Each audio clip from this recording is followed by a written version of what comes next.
warahmatullahi wabarakatuh dan selamat siang kembali lagi dengan Adinda Rahmadani di Bisik Bincang Asik. Nah hari ini Dinda nggak sendirian loh guys, Dinda kedatangan Presiden Badan Eksekutif Mahasiswa di Borneo. Ada Bang siapa nih Bang? Yohanes Jawa. Ya, kenalin Bang Yohanes Jawa nih guys. Nah terima kasih banyak ya Bang Yohanes Jawa sudah mau menyempatkan waktunya untuk ngobrol bareng Dinda. Bang, Abang ini benar ketua Presiden Badan Eksekutif Mahasiswa di Borneo. Betul sekali. Jadi saya presiden terpilih di periode 2021 di Universitas Borneo Tarakan saat ini, dan ini udah bulan 10-11, berarti sebentar lagi akan dimisioner. Akan ada pengganti baru setelah saya. Akan ada generasi selanjutnya ya Bang betul ya. Sekali. Lalu kemudian Abang ini kalau kita lihat dari palasnya nih bukan asli Kalimantan ya Bang. Iya. Abang ini asli dari mana nih Bang? Oke, jadi mungkin kita perkenalkan lebih spesifik lagi ya. Oke. Nama saya Yohanes Jawa, saya mahasiswa Universitas Borneo Tarakan dan saya berasal dari Nusa Tenggara Timur. Namun domisili saya saat ini itu di Tarakan, karena emang dari SMA itu saya di Malinau, SMA di Malinau, dan lanjut kuliahnya di sini. Di 2018 ya masuk Tarakan. 2018 ya Bang ya. Lalu kenapa dari NTT mau memutuskan mengemban pendidikan di Tarakan nih Bang? Di 2014 setelah saya tamat SMP itu saya berencana mau lanjut kuliah, lanjut SMA-nya di Makassar saat itu. Nah setelah diskusi panjang sama orang tua, ternyata nggak diizinin, nggak dibolehin merantau kan. Ya udah saya memilih untuk merantau sendiri. Nah saya ke Makassar. Ternyata di Makassar nggak bisa sekolah, lanjut ke Balikpapan Samarinda saya lanjut ke Malinau dan lanjutin SMA di Malinau. SMA di Malinau. Ya. Lalu kenapa memilih Malinau atau Tarakan sendiri sebagai pusat pendidikan untuk Abang nih Bang? Sebenarnya nggak ada hal yang menarik, maksudnya hal khusus yang membuat saya untuk memutuskan melanjutkan pendidikan kuliah di Tarakan. Saya hanya mengikuti arah dari hati saya bahwa selesai dari Malinau ya udah kita lanjut di Tarakan, dan saya nggak terlalu menaruh ekspektasi tinggi kemarin sebelum kuliah karena memang sebelumnya saya sempat nganggur. Pasca tamat SMA saya nganggur dulu, baru setelah itu setahun kemudian saya masuk kuliah, dan saat itu juga saya karena merantaunya pengen sekolah ya udah kita lanjut sekolah aja. Kalau memang seandainya kemarin jalan hidup saya ternyata kuliahnya di Jawa ya pasti kita nggak bertemu. Iya pasti kita nggak bertemu ya Bang ya. Bukan jodohnya berarti di sini. Lalu Bang kan ini kan Abang pernah bersekolah juga pasti ya di NTT, pernah mencoba untuk bersekolah di sana karena asalnya Abang. Untuk perbandingan dari sudut pandang pendidikan nih Bang di NTT dengan di Kalimantan sendiri bagaimana menurut Abang? Sebenarnya kalau dari sudut pandang pendidikan NTT dan Kalimantan itu tidak berbeda jauh ya. Dari mungkin kita berbeda cuma di culture-nya. Di culture kita mungkin beda, tapi kalau untuk pendidikan saya rasa semuanya sama. Pendidikan saat ini kan merata itu untuk seluruh Indonesia. Yang membedakan kita saat ini itu bukan sistem pendidikannya, tapi sarana dan prasarana pendidikannya. Mungkin saya melihat di Malinau kemarin sama di NTT saya dulu waktu saya SD sama SMP itu nggak beda jauh. Kita kekurangan sarana prasarana, kita kekurangan buku-buku, dan itu saya alamin di waktu saya SD, SMP sama SMA itu kejadiannya sama persis. Kita kekurangan sarana prasarana pendidikan, buku kurang, alat peraga pendidikan kurang, gedung tidak ada. Bahkan saya kemarin waktu SMA di Malinau itu gedungnya gandengan bareng anak SD. Jadi anak SD pulang sekolah baru kami jam 2 SMA masuk.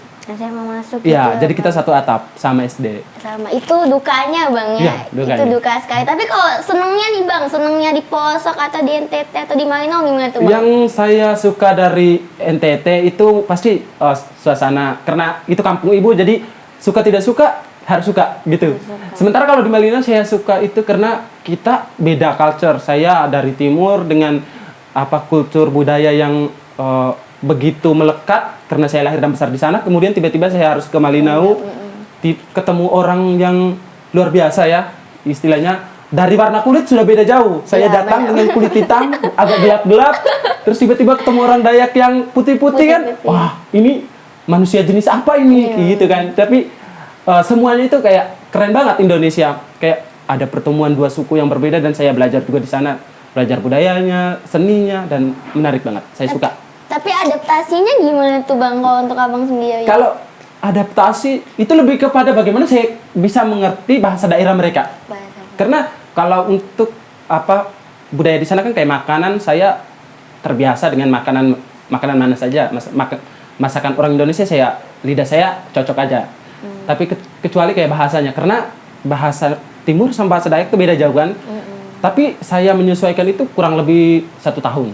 Saya sudah lancar berbahasa daerah Dayaknya dan aman.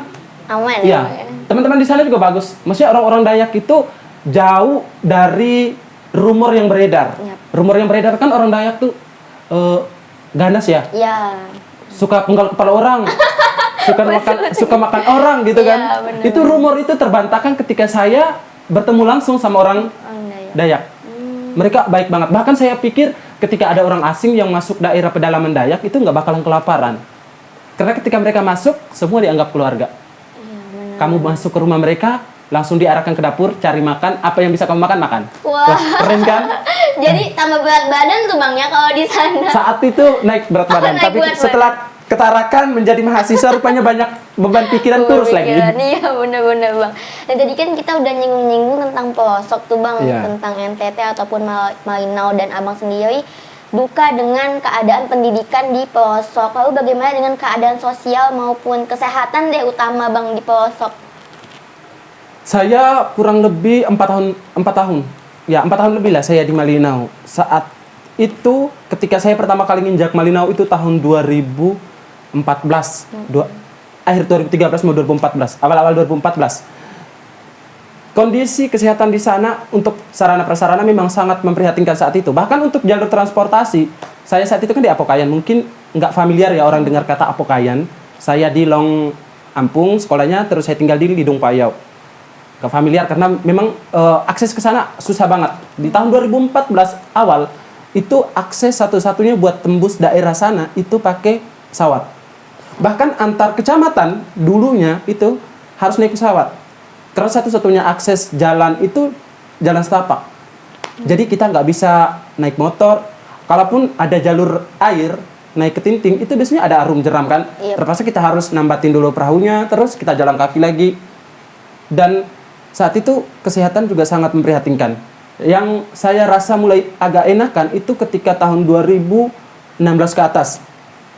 Satu-satunya akses darat itu mulai tembus dari Longbagun ke Apokayan, dan saat itu kondisi kesehatan juga kalau kita bilang membaik belum, karena sampai saat itu ketika orang sakit kita harus cari pesawat buat berangkatkan ke Nunukan, kalau enggak ke Tanjung Seler atau Tarakan. Nah itu yang satu-satunya, bahkan banyak sekali orang yang kemudian nggak bisa mendapatkan fasilitas kesehatan memadai. Tapi saya dengar-dengar kemarin sudah ada rumah sakit kelas pertama di sana. Tapi saya nggak tahu nih, apa fasilitasnya sudah memadai atau belum. Karena memang kondisi di sana itu perkampungan kan. Satu kecamatan itu, ada kira-kira 3 kecamatan. Sungai Bo, Kayen Selatan, Kayen Hulu, Kayen Hilir. 4 kecamatan dan 1 rumah sakit. Padahal kan Bang, pelosok itu kan sudah menjadi program untuk terpadai bagi pemerintah. Nah, untuk Abang sendiri nih, protesnya nih dengan melihat langsung kondisi pelosok, kesehatannya, pendidikannya, sosialnya gimana tuh Bang? Menyangkut program pemerintah untuk pelosok. Harusnya kalau dibilang program pemerintah untuk pelosok ini memang harus lebih digenjot lagi. Di tahun 2014 saya awal-awal masuk daerah sana itu harga Indomie 7.000 satu bungkus. Satu bungkus. Bensin saat itu 1 liter 25 sampai 30.000. 1 liter. Dan karena saya dari NTT yang harga Indomie 2.000-an, saya ketemu di sana mau 9.000 7.000, kaget saya. Loh, kok mahal banget? Rupanya yang saat itu menjadi kendala adalah akses jalan. Nah, akses jalan itu kemudian membaik di tahun 2016 karena sudah ada akses jalan, meskipun saat itu hanya dibuka, diratakan seperti itu kan. Belum ada akses semenisasi ataupun di aspal belum. Tapi memang mulai dari situ udah beberapa harga bahan kebutuhan pokok tuh udah mulai menurun. Tapi saya dengar akhir-akhir ini kembali naik karena ternyata ada beberapa titik yang putus jalannya atau rusak karena memang belum diaspal kan. Jadi ketika hujan pasti longsor. Nah, sampai saat ini harga-harga di sana sepengetahuan saya melalui teman-teman saya yang di sana, kami sering komunikasi, jadi mereka bilang harga kembali seperti dulu karena emang aksesnya ke sana susah banget. Bahkan kita biasanya mahasiswa itu dapat subsidi untuk berangkat ketika mereka pulang kampung ataupun ke tempat pendidikannya. Beberapa kali kita harus kesusahan mencari tiket pesawat karena ada orang sakit. Bahkan kalau kita pesan hari ini mungkin dapatnya 2 bulan lagi. 2 bulan lagi. Akses buat berangkat. Berarti yang harus digenjot adalah akses jalan ya Bang, Iya, ya, akses terutama jalan. di sana. Wah, kita bisa sambil belajar juga dan tahu Iya. bahwa kondisi pelosok ternyata prihatin ini gitu Betul Bang sekali, ya, dan betul. pemerintah harus benar-benar perhatian terhadap pelosok negeri kita Betul ya Bang banget, ya. betul. Tuh. Kita beralih topik nih Bang. Tadi Boleh. kita udah bahas pelosok dan asal usulnya Abang. Iya. Nah, Abang ini kan seorang presiden Wah. eksekutif mahasiswa Borneo. Lalu kenapa bisa, kalau kita tuh kan menganggapnya wah sekali anak Iya. pelosok bisa menjadi seorang presiden BEM gitu Bang. Iya. Kemudian kenapa Abang memutuskan untuk menjadi seorang presiden? Banyak sekali proses yang mungkin kita harus lalui untuk kemudian saya dapat berdiri seperti saat ini. Saya terbentuk dari kecil itu tanpa orang tua. Dan itu kemudian membuat saya harus bisa apa yang saya inginkan itu harus tercapai. Bukan berarti saya terlalu ambisius untuk menjadi presiden mahasiswa. Tapi saya pikir menjadi presiden mahasiswa adalah langkah awal saya untuk kemudian nantinya terjun ke masyarakat, terjun ke dunia yang sesungguhnya ya, dunia bukan dunia kampus, bukan dunia pendidikan lagi, tapi dunia yang sesungguhnya. Bahwa ketika kita udah mampu memimpin atau memimpin diri kita sendiri lah istilahnya dulu, kita udah mampu memimpin diri kita sendiri, dan saya rasa saya bisa memimpin diri saya dengan saya merantau, dengan saya sampai saat ini, itu adalah keberhasilan saya memimpin diri saya, dan saya ingin memimpin itu untuk sesuatu yang lebih besar lagi, dan saya mulainya dari organisasi-organisasi, dan saya juga bersyukur dapat dukungan dari teman-teman mahasiswa Universitas Borneo Tarakan dan terpilih menjadi presiden mahasiswa di 2021 ini. Ya, jadi banyak keuntungannya ya Bang ya. Banyak banget. Pokoknya banyak sekali yang kita pelajari di sana. Banyak sukanya, banyak dukanya juga. Ya. Lalu kan semua itu pencapaian itu kan perlu proses ya Bang. Iya. Untuk Abang sendiri, proses Abang bisa jadi seorang presiden, bagaimana Abang mengayomi teman-teman Abang untuk dukung loh saya gitu tuh, Iya. gimana tuh Bang? Pemilihan presiden mahasiswa itu 11-12 lah. Istilahnya 11-12 sama pemilihan presiden yang sesungguhnya. Ada dinamika di dalamnya, ada proses buat menjadi pemimpin itu ada. Saya sendiri untuk persiapan saya lebih konsen untuk mempersiapkan diri saya sendiri. Bagaimana kemudian ketika saya nanti terpilih, saya harus seperti siapa atau harus seperti apa. Itu yang saya fokuskan. Bukan saat itu juga ketika mencalonkan diri saya tidak konsen untuk menang. Ya. Karena yang saya konsenkan adalah bagaimana saya menyiapkan diri saya. Toh kalaupun seandainya saya tidak terpilih, saya harus tetap berjalan.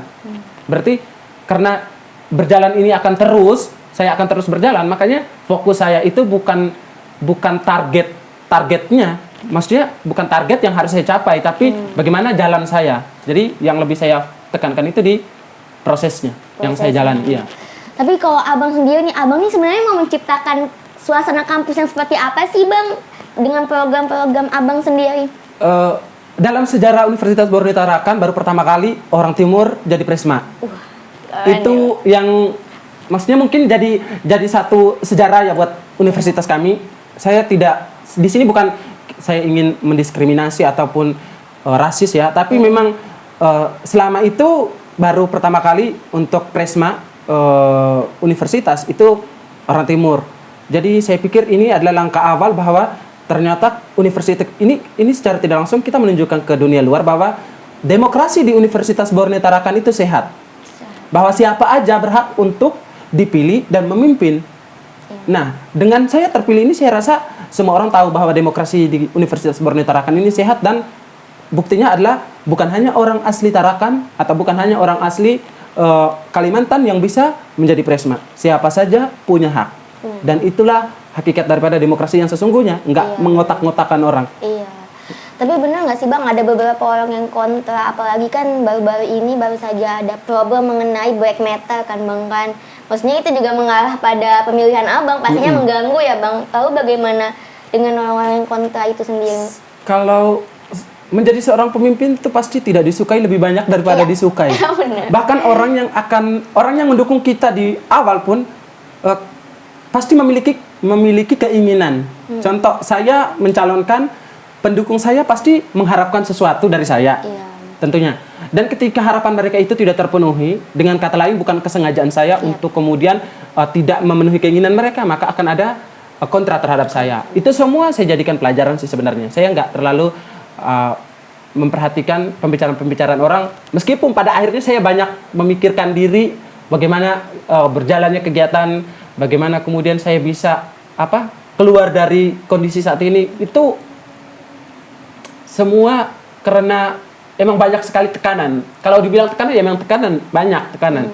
Tapi saya lebih memilih untuk fokus ngerjain apa yang harusnya saya kerjain gitu. Kerjain itu ya Bang ya. Oke, berarti fokus sama tujuannya Fokus, apa Bang? iya, fokus sama tujuannya. Oke, apa. nah Dina mau tahu juga nih Bang, karena tadi sudah bahas tentang BEM juga Abang kan. Mau meminta pandangan Abang mengenai kaula muda di zaman sekarang nih. Menurut pandangan seorang presiden BEM nih Bang, bagaimana Bang?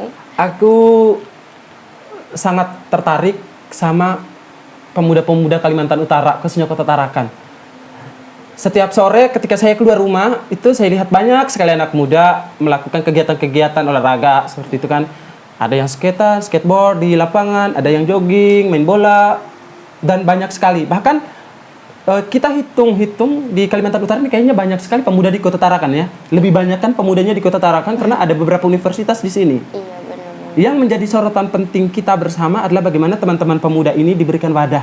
Wadah. Iya, saya lihat beberapa teman-teman kemudian berjalan tidak ada wadah ketika kreativitas mereka tidak terpenuhi, mereka ingin melakukan ini tidak ada support. Harusnya dari pemerintah kita itu memberikan support yang luar biasa untuk kaula muda agar kita ketahui bersama bahwa Kota Tarakan ini kota yang berdinamika sekali. Ketika pemudanya kita berikan fasilitas, kita berikan wadah, mereka akan menjadi pemuda yang luar biasa. Mereka akan berkarya. Bahkan kita lihat aja akhir-akhir ini teman-teman content creator, mereka nggak punya wadah. Teman-teman pencinta seni, mereka nggak punya wadah. Mereka nggak diberikan panggung untuk mengekspresikan diri mereka. Bagaimana mereka? Contoh, coba saja ada satu panggung yang diberikan oleh pemerintah untuk kaula muda. Saya pastikan bahwa di situ akan ada teater, di situ akan ada orang yang menyanyi, di situ akan ada tarian daerah, semua yang ada di Kalimantan Utara. Tapi kita nggak punya. Kita coba ada gedung pemuda yang isinya lengkap. Teman-teman bisa menyanyi di situ, bisa bermusik. Ini nggak ada. Harusnya tuh konsen yang diberikan untuk pemuda ini harus lebih banyak gitu. Karena tongkat estafet pemerintah kan ada di tangan pemuda. Bukan begitu? Betul, Bang. Berikan aku 10 pemuda, maka akan guncang dunia. Nah, gitu, betul sekali. Iya, betul. Jadi kurang apresiasi ya, Bang, Iya, ya, betul. dari pemerintah. Lalu bagaimana keinginan Abang nih, harapannya Abang untuk Tarakan ke depan? Abang maunya Tarakan gimana sih gitu? Saya menginginkan pemerintah kita ini lebih aktif lagi, menyerap aspirasi, bukan hanya menyerap ya, menjalankan semua sesuai dengan keinginan rakyat, istilahnya lah, keinginan rakyat. Kenapa? Ketika teman-teman muda ini diberikan akses yang memadai oleh pemerintah, saya rasa mereka akan menjadi pemuda-pemuda yang kreatif. Contohnya gini, kita di Kalimantan Utara itu merupakan berendanya Indonesia itu ada di Kalimantan Utara. Kita berbatasan langsung dengan Malaysia. Kegiatan-kegiatan yang merujuk pada penyalahgunaan obat-obatan itu rentan sekali terjadi di Kalimantan Utara.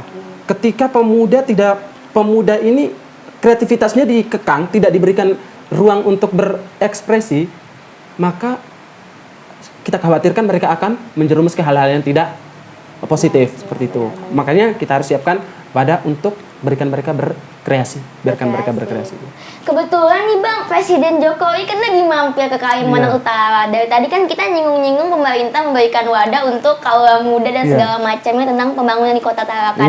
Lalu apa sih tanggapan Abang, Presiden datang ke sini hanya untuk apa? Lalu bagaimana, apa yang harus diperhatikan gitu Bang?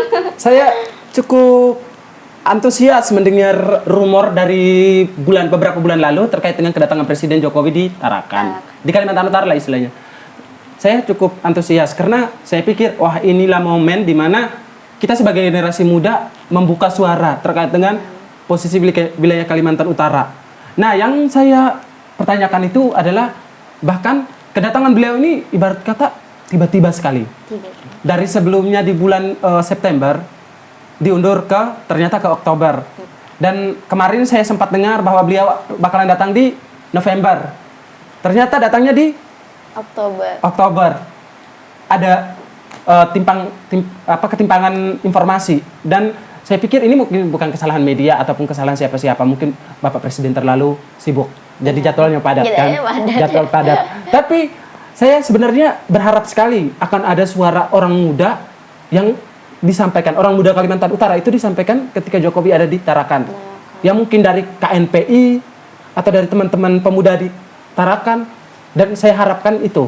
Tapi rasanya mungkin enggak deh, karena Bapak Jokowi hari ini nggak bertemu sama anak muda sepertinya, karena jadwalnya padat tadi. Padat gitu ya Bang. Jadi Pak Jokowi sebenarnya ngapain sih Bang ke Tarakan tuh? Ya kemarin di awal bulan itu saya baca beberapa media itu menyampaikan bahwa Bapak Jokowi mau pengesahan KIPI, pelabuhan internasional lah istilahnya, di Mangkupadi. Di Mangkupadi. Tapi kemarin beredar kayak seperti bukan broadcast tapi kayak PowerPoint gitu, rangkaian perjalanan Pak Jokowi. Nah itu saya baca beberapa, seperti saya ada bawa di HP, mungkin saya lihat itu lengkap nih guys. Iya lengkap. Katanya beliau, ini yang membingungkan saya ini. Saya berharap kemarin itu beliau menyempatkan waktu untuk hadir bersama mahasiswa, bersama pemuda, kita bicarakan kondisi Kalimantan Utara. Namun ternyata ya mungkin lagi-lagi ya karena kesibukan. Jadwal yang padat. Tapi aku dengar juga kemarin ada penanaman pohon. Penanaman pohon di wilayah Kalimantan Utara. Yang menjadi fokus saya itu, kenapa Bapak Jokowi yang begitu luar biasa, orang nomor 1 di Indonesia, jauh-jauh dari Jakarta ke Kalimantan Utara nanam pohon. Kenapa nggak kasih Dinda sama saya yang nanam aja kan? Iya benar-benar, kenapa nggak kita aja yang nanam gitu kan? Tinggal kita telepon aja teman-teman kita di grup WhatsApp. Ayo kita tanam pohon sama-sama. Anak TK juga bisa nanam ya Bang. Itu poinnya. Harusnya tuh kita berikan aja kami bibitnya, lahannya di mana. Ya udah kami telepon teman-teman kami, satu hari kami tanam pohon. Nggak usah merepotkan Bapak Jokowi dari Jakarta ke alasan untuk itu ya Bang. Karena sebenarnya ada yang lebih penting ya Bang ya. Ada yang lebih penting yang harus didiskusikan. Membangun Kaltara contohnya, bertemu dengan mahasiswa, daripada harus pergi membawa waktu tanam pohon gitu ya Bang. Itulah yang saya soalnya agenda itu seolah-olah berubah gitu. Bukan seolah-olah tapi emang berubah agendanya. Dari awalnya beberapa rubrik yang kita baca di media-media Pemprov juga mengatakan bahwa beliau datang ke sini itu fokus utamanya adalah peletakan batu pertama pembangunan KIPI. Tapi kemudian ketika beliau datang ke sini, agenda itu berubah menjadi penanaman pohon. Itulah kunjungan kerja nanam pohon. Kegiatan pramuka nanam pohon loh. Kegiatan pramuka nanam pohon, bener-bener. Kegiatan KKN saya kemarin nanam pohon juga. Nah, ngapain Bapak Jokowi datang nanam pohon? Iya. Tapi kemarin juga Dina sempat dengar rumornya sih Bang, katanya Pak Jokowi juga akan mampir memantau kegiatan vaksin di Kota Tarakan dan memberi sumbangan kepada PKL nih di Kota Tarakan. Itu menurut pandangan Abang juga gimana tuh Bang? Kalau sampai Bapak Jokowi yang turun ke lapangan Ketarakan hanya untuk memantau vaksinasi, saya pikir juga ngapain gitu. Nah kan kita punya dinas kesehatan, kita punya gubernur, kita punya wali kota, bupati, mereka kan bisa langsung turun ke lapangan buat mastiin masyarakatnya tercover vaksinnya. Tapi ngapain harus Bapak Jokowi jauh-jauh gitu. Nah itu hal ini sebenarnya bisa dikerjakan oleh pemerintah daerah. Ngapain harus Pak Presiden datang langsung gitu ya Bang. Jadi harapannya Abang nih Pak Presiden kesini tuh harusnya ngapain sih? Harapan saya tentu Pak Presiden kesini entahlah dia mau ngapain saja, yang penting pertemukan Pak Presiden sama pemuda Kalimantan Utara. Saya rasa pemuda Kalimantan Utara punya banyak sekali aspirasi, yang Iya. harus disampaikan. Benar Bang. Pasti Dinda punya kan? Sangat-sangat banyak. Nah itu. Benar tuh Bang. Jadi bukan hanya Bapak jangan hanya dokumentasi program kerja di pinggir jalan dong gitu. Ayo kita Iya. juga dokumentasi program kerja diskusi sama Iya, siswa gitu iya, ya Bang. betul, ya. betul, Lebih betul. seru gitu Iya. Bang ya. Oke. jadi- Coba dikasihkan waktu 2 jam, terus diundang nih mahasiswa, beberapa mahasiswa, Iya. perwakilan mahasiswa, terus perwakilan organisasi-organisasi Iya, kepemudaan benar, gitu kan, benar. kita diskusi. Apa yang diperlukan di Kalimantan Utara? Iya. Kalimantan Utara ini perlu apa gitu kan? Jadi enak nih, ada outputnya, ada hasilnya. Hasil dari Bapak Jokowi datang ini, pemuda menginginkan ini. Oke, digelontorkan dana, kita bangun gitu kan. Iya, Ada hasilnya. Ini kalau nanam pohon, ya mungkin betul juga sih. Iya betul. Betul gini ya. Bentuk perhatian Apa, gitu ya Bang. Lapisan ozon kita kan semakin hari semakin menipis. Iya betul. Terus kondisi iklim juga nggak baik-baik aja. Iya, benar. Tapi memang betul harus tanam pohon Tanam banyak-banyak. pohon. Makanya Bapak Jokowi datang turun tanam pohon. Tapi lebih penting aspirasi kamu Pak. Iya. Betul ya Bang ya. Tolong dong kapan-kapan dibuatkan agenda untuk ketemu nih gitu. Iya, betul. Karena banyak sekali daripada Bapak kan mendapat laporan paling dari Dewan Perwakilan Daerah gitu ya Pak. Kami juga sebagai perwakilan rakyat atau bahkan turun langsung deh cerita sama rakyat-rakyatnya gitu ya Bang ya. Betul Dengerin sekali. nih keluh kesah rakyatnya. Oke Bang, kita udah nyinggung banyak sekali nih Bang. Iya, betul. Tentang problematika di Indonesia khususnya di Kota Tarakan, bahkan sampai ngalur ngidul ke Bapak Iya. Presiden. Nah Bang, karena ini kan mendekati momentum Sumpah Pemuda. Iya. Dinda butuh nih, kaula muda butuh nih, para golongan tua pasti juga butuh nih motivasi atau pesan dari Abang untuk kami membangkitkan kembali suasana Sumpah Pemuda. Sumpah Pemuda. Sumpah Pemuda ini diikrarkan sebagai bentuk bahwa pemuda itu betul-betul mencintai Indonesia. Sumpah Pemuda ini diikrarkan karena pemuda merasa bahwa mereka adalah bagian dari Indonesia.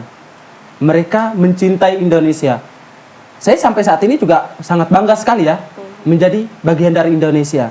Lahir besar di Indonesia, saya bangga sekali. Dari situ saya harapkan di Sumpah Pemuda ini pemuda-pemuda kita itu nggak buta. Mereka harus tetap melek 24 jam bila perlu. Meleknya ini bukan main game ya. Ya benar. Melek bukan main game. Mereka harus melek politik. Melek kondisi kita saat ini. Kondisi Indonesia, kondisi lingkungannya, ekonominya, sosial, budaya. Bahkan kita semakin ke sini kita udah terlalu karena apa namanya asimilasi budaya yang cukup luas, modernisasi, kita bahkan hampir melupakan identitas diri kita sendiri. Anak-anak muda bahkan beberapa yang nggak tahu bahasa daerahnya. Iya, benar Bang. Betul. Itu penting. Anak-anak muda bahkan nggak tahu pakaian daerahnya apa, baju-baju adatnya dari daerah mana mereka nggak tahu. Ini yang harus kita kembali hidupkan lagi. Anak muda harus melek adat, melek budaya. Kita harus belajar dari budaya kita, gitu. Saya nggak menyalahkan bahwa modernisasi ini kemudian merubah pola pikir kita, merubah kebiasaan kita, merubah cara berpakaian kita, nggak masalah. Selama kita masih menjunjung adat dan budaya kita, budaya timur kita. Kita karena saking terlalu kebarat-baratan, nggak ada tata keramanya, nggak ada Iya. etikanya. Tapi dari itu semua, saya rasa teman-teman anak muda Indonesia itu paham bahwa kita adalah bagian dari Indonesia dan kita akan tetap menjadi Indonesia yang sepenuhnya. Seperti itu. Nanti kita di tanggal 28 juga akan ada panggung puisi, panggung orasi. Kita akan berikan panggung untuk teman-teman yang punya kreativitas, mau teateran boleh. Kita bakalan mantap. bangunkan panggung dari BEM. Nanti Dinda saya harapkan datang juga nanti ya. Wah, siap Nanti, Bang, pasti. iya. Teman-teman lainnya ayo ikutan yuk Iya. gitu. Bang. Jadi di situ nanti kita semua bisa menyampaikan aspirasi kita di hadapan semua orang, di hadapan teman-teman yang lain. Kita sampaikan keluh kesah kita. Makanya mungkin nanti kita akan buat agenda kegiatan ini semenarik mungkin lah biar nggak membosankan. Iya. Jadi teman-teman bisa berpuisi, menyanyi, menari, terserah. Mengenai mahasiswa juga sih Bang, masih mengenai Indonesia juga. Ntar Abang jawab cepet-cepetan. Oke Bang ya. Oke. Oke, golongan muda atau golongan tua? Golongan muda. Pendidikan atau kesehatan? Dua-duanya. Dua-duanya penting ya Bang ya? Iya, penting. Sosial atau politik? Sosial. Kritik atau konspirasi? Kritik, Demo atau hearing? hearing. Oke. Tapi ini mau tanya alasannya nih Bang. Oke. Tadi kan Abang sudah pilih antara golongan muda atau golongan tua. Abang pilih golongan muda. Kenapa harus golongan muda? Karena nominasi golongan muda di Indonesia itu lebih banyak dari golongan tua. Dan saatnya anak muda mengambil alih peran orang tua. Iya. Generasi kita saatnya generasi kita mengambil alih. Dan lonjakan perkembangan zaman di Indonesia itu berbeda dengan lonjakan perkembangan zaman di luar. Saya lahir tahun 90-an, itu lonjakan zaman dari tahun 90-an tuh nggak ada TV yang hitam putih melonjak jadi TV yang tipisnya kayak kaca. Itu lonjakan zaman yang luar biasa dan saya ngalamin. Ini lonjakan zaman yang luar biasa dan saya alamin. Jadi saya pikir saatnya anak-anak muda yang ambil alih. Ini bukan karena kita serakah ya, anak muda terlalu serakah untuk menggantikan posisi orang tua, tapi ini udah saatnya orang tua biarkanlah mereka beristirahat menikmati hari tuanya, anak muda ambil alih. Ambil alih, oke sih, dapat tadi quotes ya Bang ya. Oke, selanjutnya yang pertanyaan kedua, pendidikan atau kesehatan, dua-duanya sama-sama penting nih Bang. Iya. Kenapa dua-duanya sangat penting? Itu nggak bisa, itu adalah bagian dari kebutuhan pokok manusia, nggak bisa dipisahkan. Ibarat makan, pakaian dan rumah, itu kan kebutuhan pokok. Sandang, pangan, papan, ditambah kesehatan dan pendidikan. Jadi 5 sekarang kebutuhan pokok. 2 ini nggak bisa. Ketika saya pintar tapi saya sakit-sakitan, apa gunanya? Iya. Saya sakit-sakitan, saya sehat tapi saya bodoh, iya, untuk apa? bener. Gitu kan? Jadi dua-duanya saya harus sehat dan saya harus pintar. Itu baru bisa membangun bangsa yang kuat. Oke, berarti semuanya berkesinambungan ya Bang ya. Selanjutnya pertanyaan ketiga, sosial atau politik? Abang pilih sosial, kenapa tuh Bang? Saya lebih memilih sosial karena saya dari kecil itu bersinggungan langsung sama masyarakat. Saya nggak pernah dididik dalam rumah. Maksudnya saya nggak pernah tinggal dalam rumah yang ada orang tua ayah ibu yang mendidik 24 jam. Karena saya tinggal sama orang lain semua. Bahkan setelah tamat SMP tamat SD saya udah jauh dari orang tua, tamat SMA apalagi sampai ke Kalimantan, orang tua di NTT. Jadi saya langsung berhadapan dengan budaya-budaya baru, dengan orang-orang baru, dengan kondisi-kondisi sosial yang baru. Jadi meskipun pada akhirnya semakin kesini saya juga belajar politik karena saya di Fakultas Hukum. Karena hukum dan politik itu kan dua hal yang nggak bisa dipisah-pisah kan. Jadi terpaksa saya juga semakin kesini belajar politik, tapi saya akan tetap memilih sosial gitu ya Bang. Karena lebih ke manusia. Iya, memanusiakan manusia gitu ya Bang. Ngomongin manusia. Betul. Selanjutnya, kritik atau konspirasi? Abang pilih kritik. Kenapa Abang memilih kritik? Kritik atau konspirasi? Abang memilih kritik. Saya lebih memilih kritik karena gini, kalau ngomong konspirasi ini antara benar atau tidak? Bingung. Orang ketika ngomong konspirasi sesuatu yang nggak benar bisa jadi benar. Tapi kalau kita kritik itu sesuatu yang memang kita rasa nggak sesuai. Kita mengkritikan karena ada sesuatu yang mengganjal. Makanya kita mengkritiki. Dan yang saya herankan tuh ketika kita akhir-akhir ini ya, ketika banyak orang-orang yang mengkritiki pemerintah atau mengkritiki instansi tertentu, terus ada istilah ketika kritik itu harus disertakan dengan solusi. Saya nggak setuju. Kenapa? Yang wajib mencari solusi adalah orang yang dikritiki. Iya, contoh nih, Pak Presiden datang, saya kritiki, kenapa Bapak datang cuma nanam pohon? Kenapa ini dijawabnya oleh Bapak Presiden, bukan saya?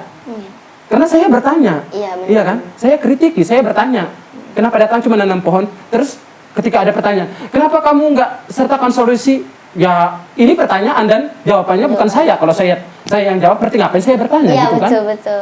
Tapi Bang, kemarin gubernur kalau tidak salah, mereka bilang bahwa mereka akan menerima kritik anak muda, tapi juga sampaikan solusinya dong gitu. Gimana tanggapan Abang?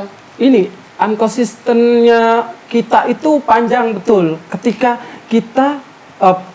ketika buat statement, itu tuh dengan implementasinya itu dua hal yang berbanding terbalik. Ketika saya pernah lihat video, mungkin Dinda juga pernah lihat salah satu video Bapak Jokowi yang mengatakan bahwa beliau senang di demo. Iya, beliau senang di demo. Dan Dinda tahu ketika aksi Omnibus Law, Dinda tahu itu di Indonesia itu lebih dari puluhan ribu mahasiswa ditangkap. Baru satu aksi itu, aksi Omnibus Law. Satu aksi. Padahal katanya senang di demo. Iya, padahal katanya senang di demo kan. Ditarakan, itu banyak sekali teman-teman yang kemudian bukan ditangkap, mungkin beberapa nggak ditangkap, tapi mendapat perlakuan represif dari aparat. Bahkan ada yang harus kita larikan ke rumah sakit saat itu.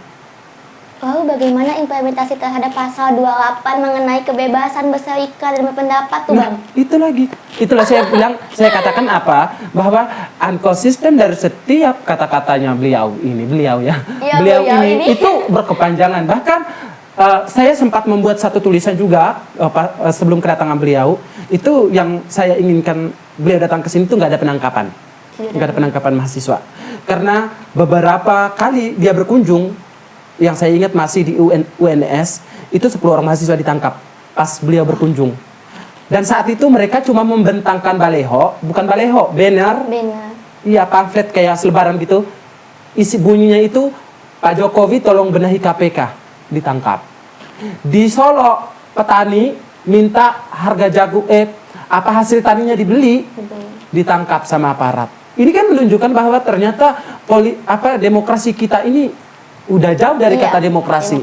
Bahwa kebebasan kita menyampaikan pendapat itu udah jauh dari koridornya. Udah jauh sekali. Bahkan ketika cuma meminta KPK dibenahi, mereka ditangkap 10 orang. Iya. Makanya saya wanti-wanti jangan sampai ketika kedatangannya di Kalimantan Utara itu ada penangkapan juga, ada kasus penangkapan. Itu yang kita wanti-wanti. Karena kalau memang sampai ada kasus penangkapan lagi berarti bukan masyarakat yang salah. Ini merupakan kesalahan pemerintah kita. Setiap berkunjung kenapa harus ada penangkapan? Harus ada penangkapan ya Bang. Apakah hanya suara-suara pemilik modal atau tanah saja yang didengar gitu ya Bang? Kita nih nggak didengar gitu Bang. Kita nggak ada uang. Kita nggak ada uang. Jadi sebenarnya Indonesia ini demokrasi atau kapitalis? Aduh, ini pembahasan berat sudah. Oke, lanjut ya Bang ya. Demo atau hearing? Kenapa Abang memilih hearing? Padahal kan mahasiswa tuh identik dengan demo gitu Bang. Sebenarnya demo itu adalah jalan ninja kami yang terakhir. Jalan ninja yang terakhir. Iya. Ketika hearing, aspirasi kita nggak diserap, nggak diterima.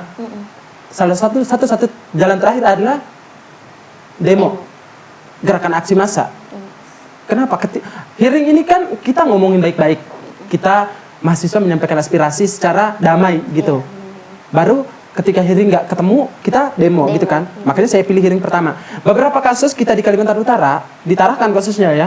Mahasiswa ketika meminta hearing bersama pemerintah itu kadang nggak diterima. Nggak diterima ya Bang. Bahkan nggak diabut.